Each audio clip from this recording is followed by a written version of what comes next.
panen ikan nila merah nih. Yang semangat ya jaringnya. Ambil yang banyak. Teman-teman di rumah pasti suka ikan nila kan? Kalau dimasak rasanya pasti enak. Mau digoreng, dibakar, atau dimasak kuah, ikan nila terkenal sedap. Apalagi kalau dibudidaya secara organik seperti ini. Duh, dijamin rasa dagingnya pasti manis tanpa ada bau lumpur. Cakep! Sama dengan ikan nila pada umumnya. Ketika dipanen, mereka pasti selalu berusaha kabur dengan cara melompat ke segala arah. Maklum saja, setiap hewan kan punya naluri untuk bertahan hidup ya. Jadi kalau sedang panen nila seperti ini, kalian harus lebih berhati-hati tuh. Karena kalau sampai terkena loncatan ikan nila, bisa-bisa badan memar. Gak cuma itu, ikan nila juga memiliki duri tajam di bagian sirip punggungnya. Dan ketika melompat, mereka biasa mengepakkan sirip berdurinya tuh. Jadi kalian harus berhati-hati ya. Wah, hasil panen hari ini lumayan banyak ya. Ayo lekas kita angkat Kak Audrey.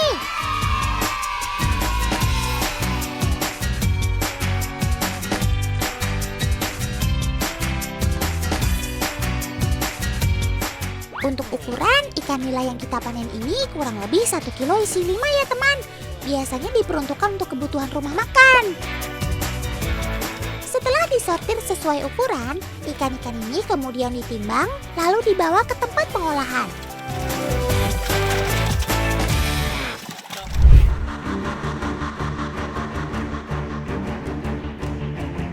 Hai, stop! Hentikan! Kenapa sobat-sobat otan ini dimakan? Sungguh teganya!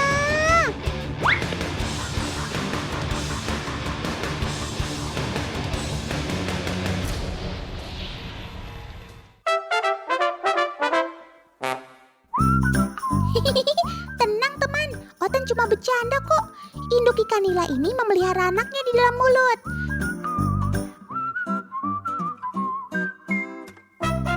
Kalau ada ancaman atau sesuatu yang membahayakan, si induk akan memasukkan anak-anaknya ke dalam mulut.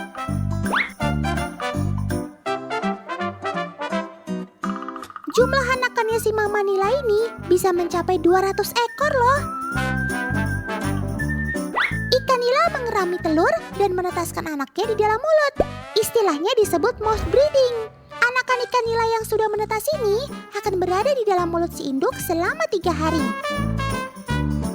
Nah, selama menyimpan anaknya di dalam mulut seperti ini, induk ikan nila akan berpuasa loh. Sungguh luar biasa pengorbanan si mama nila ya.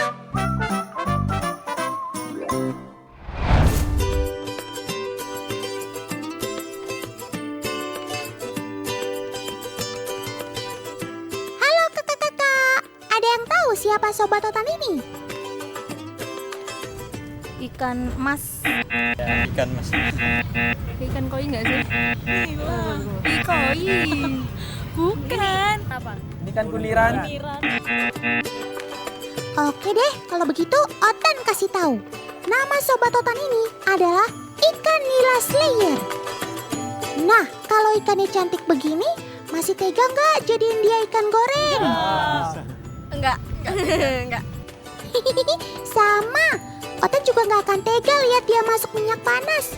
Masa ikan cantik begini harus berakhir di kuali? Sobat otan ini punya selendang di semua sirip hingga ekornya. Sangat berbeda dengan nila biasa.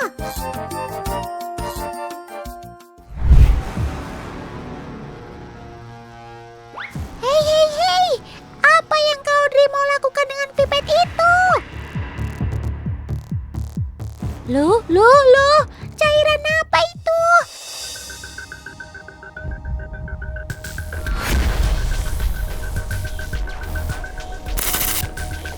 Kenapa cairannya dimasukkan ke dalam pakan ikan? Kak Audrey nggak mau berniat jahat kan? Ayo jawab! Sepertinya ada yang nggak beres. Otan harus bergegas dan mencari tahu cairan apa yang sebenarnya dimasukkan ke dalam pakan ikan itu.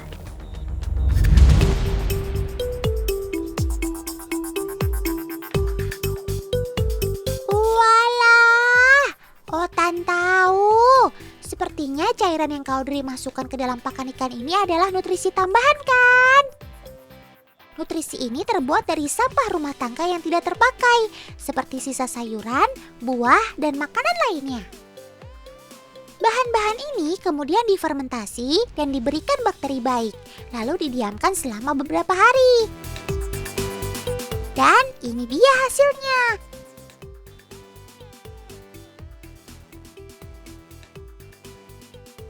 Wah, wah, wah.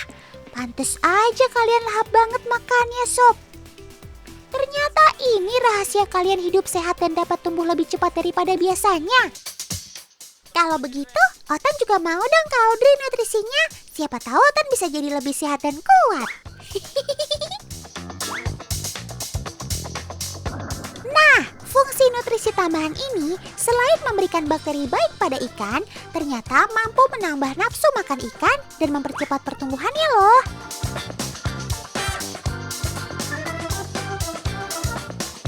Pada umumnya nila dapat dipanen dalam waktu 6-8 bulan.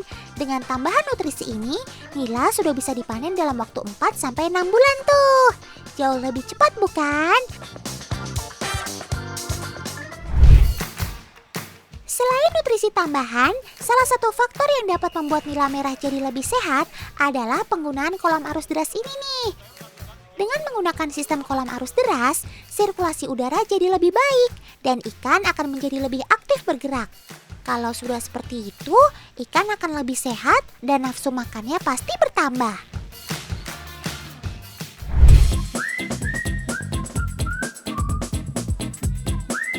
Sama seperti ikan pada umumnya, ikan nila merah juga harus dibersihkan dulu sisik dan jeroannya. Sisik ikan cenderung sulit dicerna dan merupakan sumber bau amis. Jadi kalau tidak dibersihkan secara benar, bisa-bisa malah dapat merubah rasa dan ikan tidak dapat disimpan lebih lama tuh. Nah, kalau kalian biasa membersihkan sisik ikan menggunakan apa, teman? Duh, itu sih berbahaya. Daripada menggunakan pisau, kalian bisa juga loh menggunakan sendok seperti ini. Caranya mudah, gunakan ujung sendok seperti ini. Lalu gosok ikan berlawanan arah dengan sisiknya. Jika sisik ikan cukup alut dan besar, kalian bisa beri sedikit tekanan untuk mengikis sisiknya. Tuh lihat, Kaudri saja dapat melakukannya dengan mudah dan pastinya aman untuk keselamatan jari-jarinya. Selamat mencoba!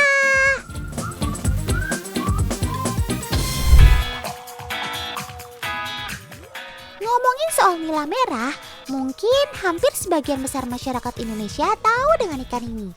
Selain memiliki rasa daging yang lezat, nila merah terkenal kuat dan mudah untuk dibudidaya. Gak cuma rasanya yang enak, harga nila merah termasuk yang paling stabil loh di pasaran. Gak cuma itu, ikan nila merah merupakan sumber vitamin dan mineral yang kalau dikonsumsi secara rutin bisa mencegah penuaan dini dan baik untuk kalian yang sedang diet. Tuh kan, banyak sekali manfaat dari ikan nila merah ini ya.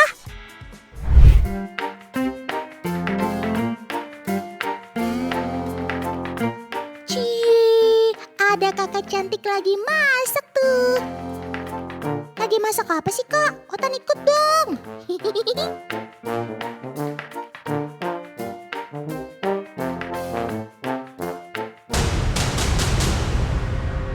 Aduh, hati-hati kak.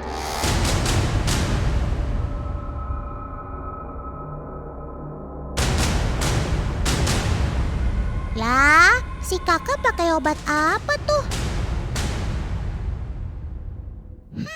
Sepertinya Otan tahu.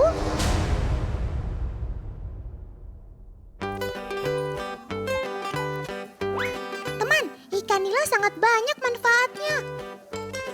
Selain dagingnya bisa diolah, kulit sobat Otan ini juga dapat dimanfaatkan loh, yaitu untuk obat luka bakar.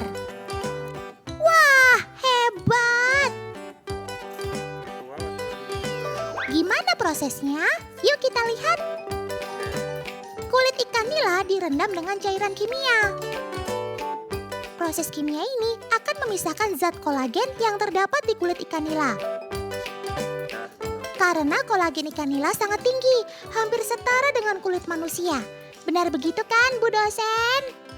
Keistimewaan dari kulit ikan nila itu ternyata dia memiliki kelembapan yang sama dengan kulit tubuh manusia. Jadi rata-rata kulit tubuh manusia itu dari hand and body-nya itu ada 5-10% kelembapannya. Wah, jadi begitu toh. Terima kasih Bu dosen atas penjelasannya. Sekarang tahu kan Sobat Totan ini bermanfaat sekali. Hebat.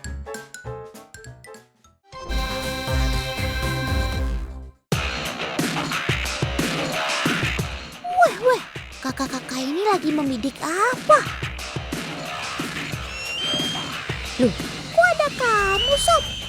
Sob, kamu jangan diam aja. Pergi dari situ. Jangan-jangan kamu yang dibidik jadi sasaran. Tidak. Hentikan. Jangan tembak Sobat Otan tak berdosa itu. Otan gak sanggup melihatnya.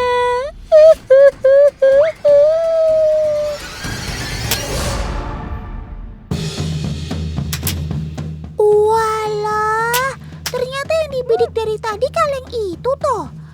Aduh, bikin jantung Otan copot aja.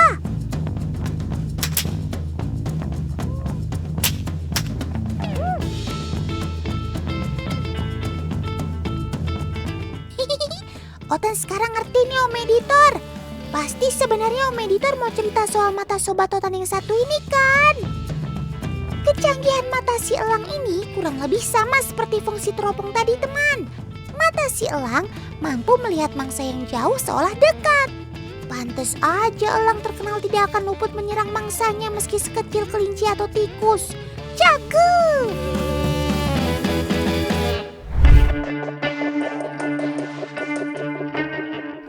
Nah, baru aja Otan ngomong kayak gimana serangan elang. Pas banget nih, ada yang lagi ngincer mangsa. Kalau dilihat dari ciri-cirinya sih, ini namanya si elang laut dada putih. Ayo Sob, tunjukin ke teman di rumah, gimana kedahsyatan dan ketepatan seranganmu. Tuh lihat, tatapan matanya tajam banget kan? Dia pasti sudah mengincar mangsanya dari kejauhan.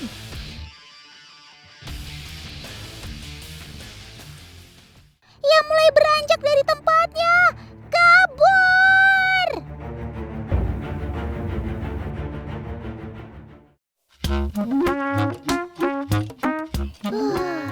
Otan udah GR aja.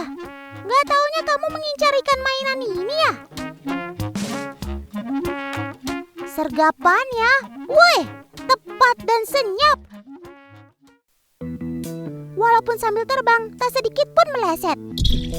Si elang laut dada putih ini diberi julukan mesin terbang hidup. Julukannya ini bukan tanpa alasan. Dengan bentang sayap sekitar 3 meter ini, ia mampu terbang hingga kecepatan 115 km per jam. Wih, udah kayak mobil balap aja. Elang memang punya kemampuan super. Tak hanya pandangannya yang tajam, penglihatan si elang juga sangat tajam. Matanya punya kemampuan 4 hingga 5 kali lebih baik dari mata manusia. Makanya ia tetap bisa fokus melihat mangsanya walaupun dalam keadaan bergerak cepat. Dibandingkan dengan kepalanya, ukuran mata elang termasuk kecil. Letaknya miring 30 derajat dari pusat wajahnya. Letak matanya ini memungkinkan elang dapat melihat sekelilingnya sampai 340 derajat. Artinya, ia dapat melihat sekelilingnya, kecuali di belakang kepalanya. Wih, pantas saja tak ada sasaran yang dapat lolos darimu, Sob.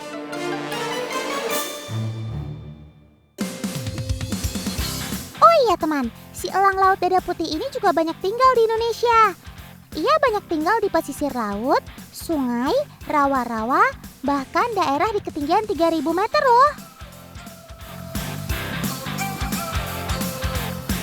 Si elang laut dada putih ini termasuk ke dalam kelompok burung-burung pemangsa alias bird of prey. Di alamnya, burung ini dapat hidup hingga rentang waktu 30 tahun. Perlu diingat ya teman, bagaimanapun juga, elang-elang ini adalah hewan yang punya naluri buas. Jangan sekali-kali mendekatinya tanpa ada pendampingan dari para zookeeper. Dan satu lagi, ingat baik-baik, hati-hati terhadap cakar dan kukunya. Bahan bakar, cek. Kondisi angin, cek. Jarak pandang, cek. Cuaca, cek. Panel pesawat, cek. Oke, menara pengawas, Otan siap untuk lepas landas. Yuhuu! Widih, terbang teman. Mungkin beginilah rasanya jadi si elang teman. Bisa terbang tinggi, melayang di udara, dan melihat sejauh mata memandang. Buat si elang, dia cukup mengepakkan kedua sayapnya, langsung deh bisa melesat tinggi ke atas langit. Luar biasa banget kamu sob. Sedangkan supaya manusia bisa terbang tinggi begini, dibutuhkan mesin canggih bertenaga kuat, namun juga harus ringan seperti bodi si pesawat ini. Jangan-jangan kamu juga yang jadi inspirasi pembuatan pesawat sob. Kamu pasti bisa melayang-layang bebas begini sekaligus menukik tajam di udara. Karena tubuh kamu ringan, padahal kepakan sayapmu kuat. Kermaks, Otan salut deh sama kamu. Kalau terbang begini, Otan jadi ingat sama sobat yang suka soaring alias melayang di udara. Teman di rumah ada yang tahu? Yap, benar sekali. Burung elang. Tapi kayaknya kalau ngebahas burung elang udah keseringan ya. Bosen gak sih? Gimana kalau kita ngebahas burung yang ini aja? Masih kerabatnya burung elang juga kok. Cuma sobat yang satu ini punya keistimewaan tersendiri teman. Keistimewaan tersebut ada pada ukurannya. Oke, Otan kenalin dulu deh kalau gitu. Hadirin sekalian, ini dia alap-alap capung.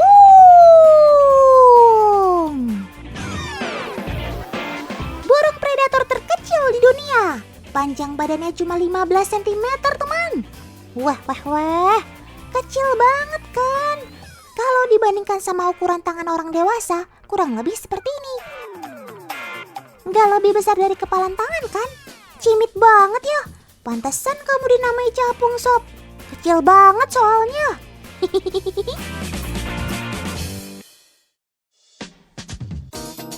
Tapi kecil-kecil begini, alap-alap capung tetaplah seekor predator atau pemangsa teman. Makanannya adalah serangga. Seperti halnya kerabatnya si burung elang, alap-alap capung juga dianugerahi mata yang tajam. Ketajaman matanya ini dia gunakan untuk berburu makanan. Tuh lihat, kepalanya gerak-gerak. Sepertinya hewan yang tersebar di seluruh Indonesia ini melihat sesuatu. Hop! Ternyata dia memakan jangkrik teman. Wah.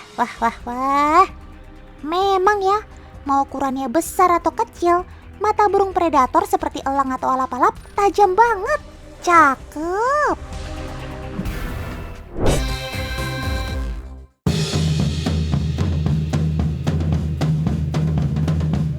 Waduh. Kenapa kalian pada dikerek-kerekin ke atas tiang begitu sih sob? Kayak bendera aja. Emang kamu gak takut ketinggian apa sob? 10 meteran mah ada itu tingginya. Ayo Rosi. Rosi? Emang Valentina Rossi ikut dikerek ke atas tiang itu juga om? Kasih bagus. Oh alah, ternyata ini toh Rossi yang dimaksud.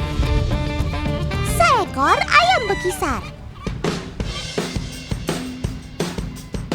Teman, si Rossi ini sedang mengikuti kontes ayam bekisar nasional di Bogor.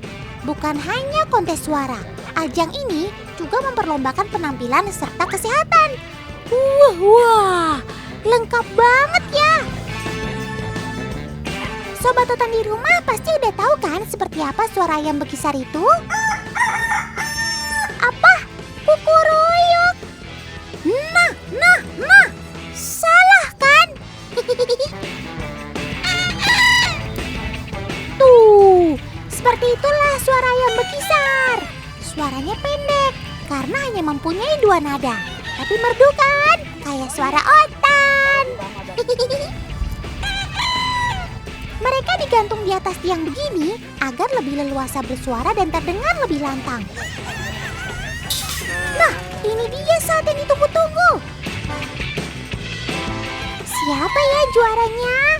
Otan jadi ikut deg-degan. Wah, ternyata pemenangnya adalah Bekisar di kandang hijau ini. Saudara-saudara, mari kita sambut pemenangnya.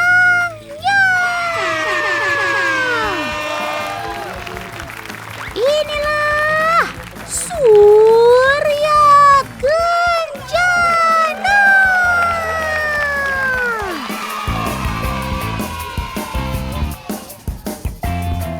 Kalian tahu tidak? Ayam Bekisar merupakan satu-satunya ayam lokal di dunia yang berasal dari persilangan dua spesies ayam yang berbeda.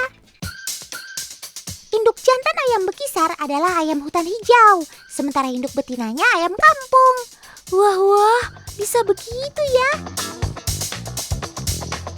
Adalah masyarakat Pulau Kangean, Madura yang pertama kali memperkenalkan ayam Bekisar ini. Suara ayam Bekisar memang khas, teman. Bukan hanya merdu, tapi juga keras banget. Bahkan bisa terdengar hingga radius ratusan meter. Makanya, ayam Bekisar dianggap sebagai salah satu pemilik kokok terkeras di antara semua jenis ayam lokal di Indonesia.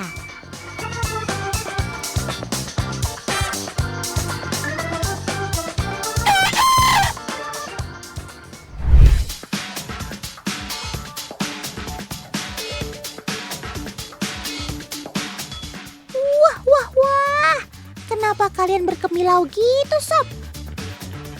Loh, ini kan Sobat Otan si ayam mutiara. Berbeda dengan ayam lokal, ayam mutiara ini memiliki bulu-bulu yang sangat cantik. Ciri khas mereka adalah bulu abu-abu gelap dengan bintik-bintik putih seperti mutiara. Unggas cantik ini berasal dari benua Afrika. Di tempat tinggalnya, ayam mutiara hidup secara bergerombol di padang savana. Unggas yang tidak memiliki bulu pada bagian kepalanya ini gemar bertengger di tempat rendah. Teman di rumah percaya nggak kalau ayam mutiara ini bisa terbang? Oke, kalau gitu kita uji coba yuk. Sekarang ada agen Otan yang siap membuktikannya.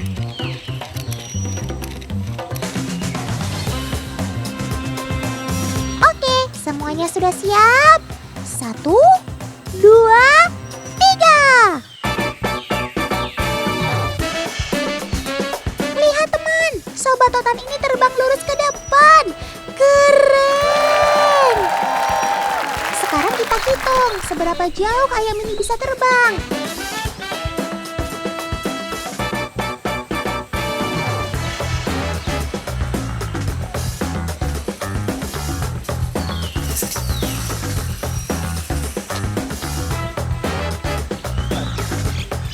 Meter. Apa? Ternyata kamu bisa terbang sampai jarak 17 meter. Jauh juga ya, Sob.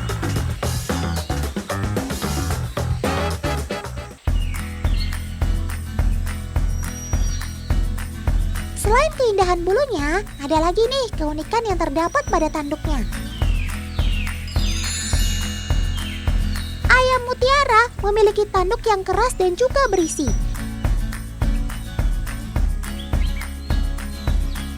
Di habitatnya, tanduk ini digunakan untuk menerobos semak-semak.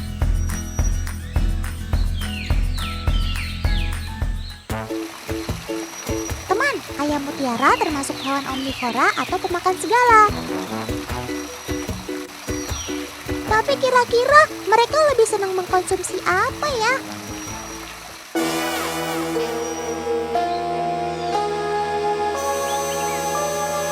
Daripada menduga-duga, sekarang kita tes aja yuk. Siapkan sayuran, jagung, dan serangga.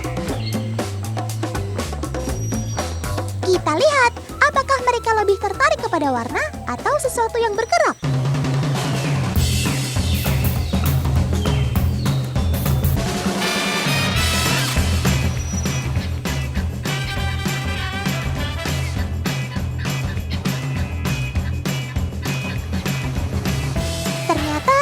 mutiara lebih senang makanan sayur-sayuran, teman.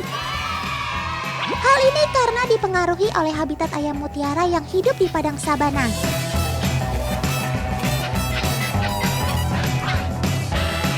Dan makanan selanjutnya yang dipilih adalah jagung.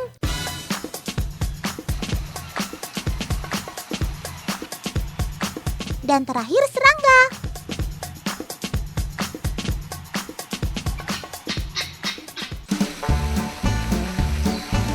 Ayam mutiara ini termasuk hewan yang setia kawan, teman. Mereka akan mengetahui kalau ada salah satu anggota mereka yang hilang dan akan berusaha mencarinya. Lihat deh, mereka terus mengikuti temannya yang tadi ditangkap. Salut sob, kesetia kawanan kalian wajib Otan tiru.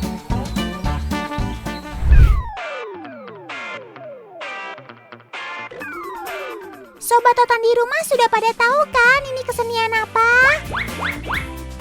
Yap, betul sekali. Ini adalah seni tari reog dari Ponorogo.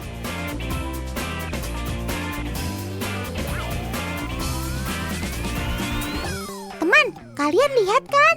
Itu tuh, bagian atas dari topeng reog seberat 50 kg itu. Indah ya? Topeng yang hanya ditopang oleh gigi sang penarinya ini dihiasi oleh bulu-bulu indah Sobat Otan loh. 100 buat kalian. Yaps, ini adalah bulu-bulu indah si ayam merak biru.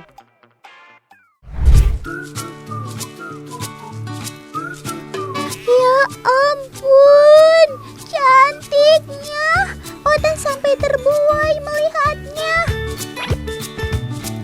Merak biru ini sedang melakukan ritual khusus untuk menarik perhatian si betina.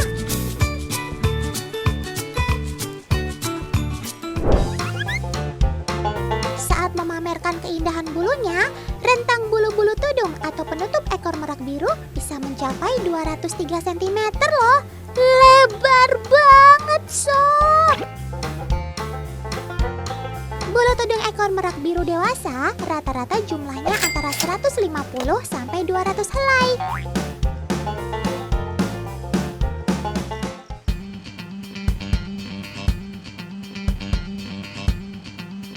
Nah, bulu yang sedang mekar ditopang dengan bulu bagian ekor yang kokoh dan berbentuk seperti kipas. Di saat bersamaan, merak biru jantan juga akan menggetarkan bulu-bulunya, bergerak ke kanan ke kiri seperti sedang menari. Iya, keluarkan jurus goyangan mautmu, sob. Si betina malah cuek saja. Sabar ya, sob, jangan patah semangat. Wah, indah sekali bulu kamu, sob.